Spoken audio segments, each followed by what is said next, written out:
ಇವತ್ತು ಆ, ಭ್ರಷ್ಟಾಚಾರ ನಿಗ್ರಹ ಕಾನೂನಿನಡಿಯಲ್ಲಿ 17A ಎಂಬಂಥ ಒಂದು ಕಾಯ್ದೆಯನ್ನು ಬಂದಿದೆ.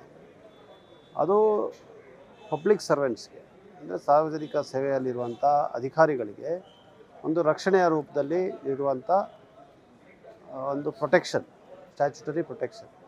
ಅದು ಒಂದು ತನಿಖೆಗಾಗಲಿ ಒಂದು ವಿಚಾರಣೆಗಾಗಲಿ ಪೊಲೀಸ್ ಅಧಿಕಾರಿಗಳು ಮಾಡಲಿಕ್ಕಿಂತ ಮೊದಲು ಅವರು ಪೂರ್ವಾನುಮತಿಯನ್ನು ಪಡ್ಕೋಬೇಕು ಅಂತ ಹೇಳುವಂಥ ಅಂಶ. ಸೆಕ್ಷನ್ 218 BNSS, ಅದೇ ಕ್ರಿಮಿನಲ್ ಪ್ರೊಸೀಜರ್ ಕೋಡ್ ಇದ್ದಂಥ ಕಾನೂನು, ಅದು ಅಭಿಯೋಜನೆ ಅಂದರೆ it is a sanction for prosecution. ಇದೆರಡೂ ಬೇರೆ ಬೇರೆ ಸಂದರ್ಭಗಳಲ್ಲಿ ಮತ್ತು ಕೋರ್ಟಿನ ಪ್ರಕರಣದಲ್ಲಿ ಬೇರೆ ಬೇರೆ ಅಂಶಗಳನ್ನು ಒಳಗೊಂಡಂಥ ಎರಡು ಕಾಯ್ದೆಗಳು.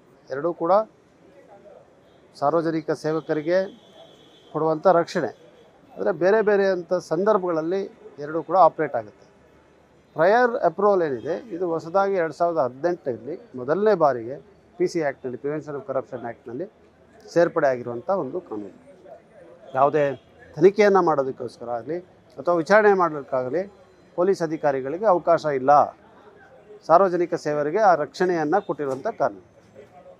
218 ಇನ್ನೂ ಸ್ವಲ್ಪ ಹೆಚ್ಚು ಅಧ್ಯಯನವನ್ನು ಮಾಡಿ ಕೊಡಬೇಕಾಗಿರುವಂಥ ಅಭಿಯೋಜನೆ. ಇದು ಎರಡೂ ಕೂಡ ಬೇರೆ ಬೇರೆ, ಎರಡನ್ನೂ ಸೇರಿ ಕೊಟ್ಟಂಥ ರಾಜ್ಯಪಾಲರ ಆದೇಶವನ್ನು ಇವತ್ತು ಉಚ್ಚ ನ್ಯಾಯಾಲಯ 218 ರದ್ದುಪಡಿಸುವಂಥ ಕೆಲಸವನ್ನು ಮಾಡಿದೆ, ಪೂರ್ವ ಅನುಮತಿಗೆ ಸೀಮಿತವಾಗಿಗೊಳಿಸಿದೆ.